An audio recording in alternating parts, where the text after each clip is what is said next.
UPSC prelims 2024 में participate कर रहे मेरे dear friends, sisters, brothers, my family, एक बिहारी सब पे भारी परिवार में यूपीएससी प्रीलिम्स 2024 को टारगेट करने वाले क्लास में मैं आपका वेलकम करता हूं।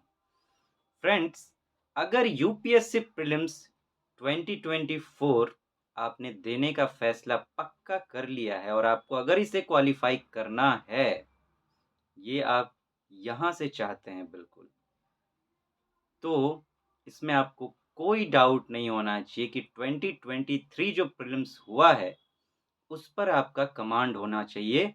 कमांड इन द सेंस कि उसकी आपको बहुत अच्छी समझ होनी चाहिए कि यूपीएससी ने किस तरीके से क्वेश्चंस के पैटर्न को चेंज किया है, किस तरीके से वो क्वेश्चंस को सेट करता है, उसका माइंड कैसा है, और फिर आपको अपने माइंड को उसके माइंड से मैच करके ढालना पड़ेगा उस अनुसार, तभी आप इसको क्वालिफाई कर सकते हैं। क्योंकि आप उठाकर देख लीजिए 2023 के क्वेश्चन और उससे पहले के 22 या उससे पहले, तो आप देखेंगे कि nature of questions complete change हो चुके हैं। आप ऑप्शंस देखिए अब कैसे डिजाइन किए जाते हैं। पहले तो दे दिया जाता था one only, one and two, two and three, लेकिन अब one only, two only, all three, none और कुछ स्टेटमेंट बेस्ड, जिसमें पावर ऑफ एलिमिनेशन का कोई यूज नहीं हो सकता, कोई इस्तेमाल नहीं हो सकता। आपको सारे स्टेटमेंट के बारे में पता होना चाहिए, समझ होनी चाहिए, तभी आप कर पाएंगे।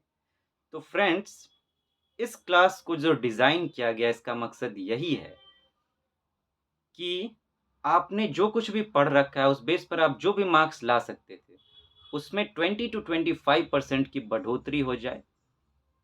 प्लस अपने नॉलेज के बेस पर आप जो भी क्वेश्चन सॉल्व कर सकते थे, कई बार होता है कि जानते हुए गलत हो जाता है या ऑप्शंस के बीच कंफ्यूजन बना रहता है कि कौन सा सही है, कौन सा नहीं है। तो आप 100% कॉन्फिडेंस के साथ उसको सॉल्व कर पाएँ सही-सही वो। तीसरा, कि अगर कुछ क्वेश्चंस नहीं भी आते हैं, या मैं कुछ की बात हटा दीजिए, अगर क्वेश्चंस नहीं भी आते हैं, तो भी आप उसको कैसे सॉल्व करेंगे, ये स्किल, इन सब पर हम बात करेंगे। इसी को ध्यान में रखकर इस क्लास को डिज़ाइन किया गया है, और साथ में सबसे बड़ा मकसद ये कि यूपीएससी का माइंड कैसा है, किस नेचर से वो क्वेश्चंस को सेट करता है, वो आपको समझा देना, और फिर आप उस तरीके से अपने माइंड को कैसे ढालेंगे, ये भी बताना। हम लोग अभी 2023 प्रीलिम्स को लेकर इसीलिए बातें कर रहे हैं, इन सबको ध्यान में रखते हुए। मेरे पास सेट डी है, इसको लेकर मैं बात कर रहा हूँ, और इसका ये क्वेश्चन नंबर है 73। हमने 4 तरीके में इस क्वेश्चंस को डिवाइड किया था, सिंगल स्टेटमेंट वाले, डबल स्टेटमेंट वाले, ट्रिपल, फोर एंड मोर। अभी हम लोग सिंगल स्टेटमेंट वाले क्वेश्चंस पर बात कर रहे हैं। तो फ्रेंड, ये आपके सामने क्वेश्चन है। अब मेरा आपसे सवाल ये है, या एक चुनौती आप इसे ले लें, कि आप बैठने वाले हैं प्रीलिम्स में, तो ऐसी चुनौतियां आपको स्वीकार करनी चाहिए। क्या आप इस क्वेश्चन को बिना नॉलेज के सॉल्व कर सकते हैं? क्वेश्चन में पढ़ देता हूं। Invasive species specialist group that develops global invasive species database belongs to which one of the following organizations? कि एक ग्रुप है, इन्वेजिव स्पेसीज स्पेशलिस्ट ग्रुप, जो कि एक डेटाबेस तैयार करती है, ग्लोबल इन्वेजिव स्पेसीज डेटाबेस, वो इनमें से किस ऑर्गेनाइजेशन से जुड़ी हुई है, ये आपको बताना है। इस क्वेश्चन को जब आप देखेंगे, तो यही लगेगा कि बिना नॉलेज के इसे सॉल्व किया ही नहीं जा सकता। लेकिन क्या ऐसा है? आप ट्राई कर लें यहाँ वीडियो को पॉज़ करके, और देख लें कि आप इसे कर सकते हैं या नहीं। अब आइए हम बातें करते हैं, बिना नॉलेज के इसको कैसे सॉल्व किया जा सकता है। यहाँ पे समझने की कोशिश, मैं हमेशा कहता हूँ कि यूपीएससी जो है वो समझ के आधार पर ही क्वेश्चंस पूछती है। वो देखना चाहती है कि आप वहाँ तक जा सकते हैं कि नहीं, उस लेवल तक सोच सकते हैं या नहीं। तो एक अलग तरीके से आपको सोचना पड़ेगा। देखिए, अब देखिए हम लोग कैसे आंसर ढूँढेंगे। मस्ती-मस्ती में, जादू-जादू में बातें, लेकिन बिल्कुल सटीक तरीके से, यूँ कहिए जो स्टडी से भी ज़्यादा पक्का तरीका है, उस आधार पर ही हम सॉल्व करेंगे, लेकिन बिना नॉलेज के। यहाँ क्या है? Invasive Spacey. इन्वेजिव का क्या मतलब होता है कि एक तो इन्वेजन आपने सुना होगा कि इन्वेजन हो गया मतलब आक्रमण हो गया, जबरदस्ती कोई घुस आया, तो एक ऐसा जो उसको इन्वेजन कहते हैं, तो उसी से इन्वेजिव बना है। इन्वेजिव स्पेसीज ऐसा स्पेसी, ऐसा कोई जीव जंतु या पेड़ पौधा कुछ भी जो जबरदस्ती किसी और इलाके में घुस आया है। फॉर एग्जाम्पल कोई एक पेड़ है, कोई एक क्षेत्र है जहाँ अलग अलग तरह के पेड़ होते हैं, लेकिन कोई एक पेड़ है जो उस क्षेत्र में नहीं हो सकता, लेकिन कहीं से आ गया है, जबरदस्ती घुस आया है वहां पर, वो फैलता चला जा रहा है और ये तेजी से फैलने वाला होता है। आप इसका हिंदी वर्जन अगर देखेंगे तो इस शब्द का हिंदी वर्जन इस्तेमाल किया गया है संक्रामक। आप सुनते होंगे संक्रामक रोग फैल गया है, तो एक तरह से समझिए आक्रमण।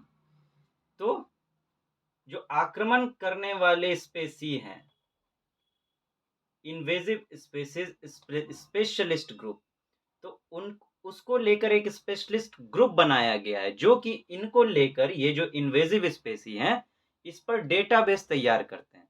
तो हमारा ऑर्गेनाइजेशन जो है, आंसर कोई ऐसा होना चाहिए कि देखिए अब आक्रमण होता है, तो अगर कोई उसको लेकर डेटाबेस तैयार कर रहा है, दो शब्दों पर आप ध्यान देंगे, एक तो इन्वेजिव, दूसरा डेटाबेस।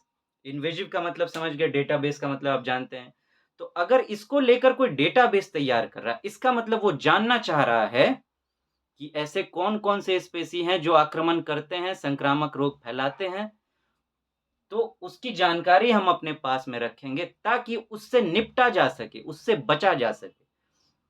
आप ही सोचिए कि आतंकवादियों की लिस्ट जारी की जाती है कि इनसे सावधान रहें, पुलिस को सूचना दें, तो क्यों उसका उसका डेटा क्यों तैयार किया जाता है? ताकि उनसे बचा जा सके। तो उसी तरह अगर ऐसे नेगेटिव चीज का डेटाबेस तैयार किया जा रहा है तो बचाने के लिए, तो आपको कोई ऐसा ऑप्शन ढूंढना होगा जिसका काम बचाने का हो, वो भी किससे? इस तरह के इन्वेजन से।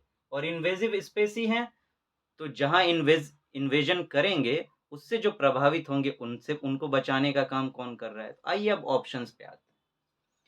The international union for conservation of nature, बचाना है ना। कंजर्वेशन का मतलब क्या होता है? बचाना। और ये क्या है? The international union for conservation of nature, nature को बचाना है। और ये क्या है? इन्वेजिव स्पेसी, आक्रमण करने वाला एक जीव। तो कहाँ आक्रमण करेगा? नेचर में ही तो आक्रमण करेगा ना। तो ये देखिए डायरेक्ट लिखा है कि ये बचा रहा है। और आप जानते हैं ये IUCN, इसका शॉर्ट फॉर्म IUCN, IUCN क्या जारी करता है? रेड लिस्ट जारी करता है, कौन खतरे में है जानवर, कौन नहीं है। तो ये सब लिस्ट क्यों बनाया जाता है? ताकि वो जो खतरे में है उनको बचाया जा सके। तो देखिए किन से बचाया जा सके, वो खतरा किन से है। तो आप देखिए कि ये मैच हो रहा है या नहीं, चीजें पूरी तरीके से मैच हो रहा है। फिर भी और को देखते हैं। B, the United Nations environment programme, ये भी इन्वायरमेंट से जुड़ा हुआ है, लेकिन आपको इसमें बिल्कुल इससे मिलता हुआ कोई चीज दिखाई दे रहा है? ये आप देखिएगा यहाँ क्या है? स्पेशलिस्ट ग्रुप, इस शब्द पर भी ध्यान दीजिए, बिल्कुल स्पेशल होना चाहिए। और ये देखिए उसके लिए स्पेशल कंजर्वेशन शब्द का इस्तेमाल भी कर दिया गया, लेकिन ये कॉमन सा लग रहा है, ये बिल्कुल स्पेशल, इसमें कुछ लिखा नहीं है ऐसा कि कनेक्ट हो पाए। आप सी देखिए, the United Nations world commission for environment and development, इसमें इन्वायरमेंट के साथ साथ डेवलपमेंट भी आ गया। तो देखिए इन्वायरमेंट में कई चीजें हैं, सिर्फ इन्वेजन करने वाला तो चीज नहीं है, कई चीजें इन्वायरमेंट में। तो लेकिन हमें क्या ढूंढना है? हमें स्पेशलिस्ट ढूंढना है, कॉमन नहीं ढूंढना है। ये तो कॉमन बात कर रहा है एनवायरनमेंट की, ये भी इन्वायरमेंट और डेवलपमेंट की कॉमन बात कर रहा है, कोई स्पेशल नहीं बता रहा है कि conservation of environment and development या फिर कंजर्वेशन ऑफ कोई खास चीज। The world wide fund for nature, ये तो पूरे के पूरे नेचर की ही बात कर रहा है कि नेचर में जो भी चीज है उसको बचाने के लिए फंडिंग करना या फिर उसको डेवलप करने के लिए फंडिंग करना। लेकिन ये क्या कह रहा है? कंजर्वेशन ऑफ नेचर, कि नेचर को बचाना है। बचाना है, ये शब्द का प्रयोग कर रहा है, इस पर आपको ध्यान देना पड़ेगा। तो देखिए, हमें नहीं पता कि ये जो है इससे जुड़ा हुआ है कि नहीं, लेकिन हम समझ के आधार पर सिर्फ देख रहे हैं कि हमने इस शब्द का मतलब समझ लिया, इस शब्द का मतलब समझ लिया और उसके लिए एक स्पेशलिस्ट ढूँढना है। तो ये कर रहा है ना स्पेशल काम, डायरेक्ट कह रहा है कि हम कंजर्वेशन ऑफ नेचर कर रहे हैं, प्लस आईयूसीएन को आप जानते हैं वो रेड लिस्ट जारी भी करता है, ये हम पढ़ते रहते हैं। Endangered species, less concerned species, critically endangered species, तो क्यों? और फिर उनको बचाया भी जाता है, तो कर रहा है ना। देखिए हो गया हमारा आंसर, गूगल करके आप देख लीजिए आंसर है या नहीं। तो इस तरीके से आपको समझना पड़ेगा और ऐसे सोचकर वहां तक पहुंचना पड़ेगा। देखिए कहीं भी नॉलेज की जरूरत पड़ी, बस एक समझ के आधार पर हम आंसर तक पहुंच गए। जहां आप छोड़ सकते थे इस क्वेश्चन को, वहां आपने पिच परफेक्ट बिल्कुल क्रिस्टल क्लियर 100% सही सही सॉल्व कर लिया। तो फ्रेंड्स, फिर मिलते हैं और आगे बातें करेंगे। Thank you so much, have a nice day. नमस्ते जी।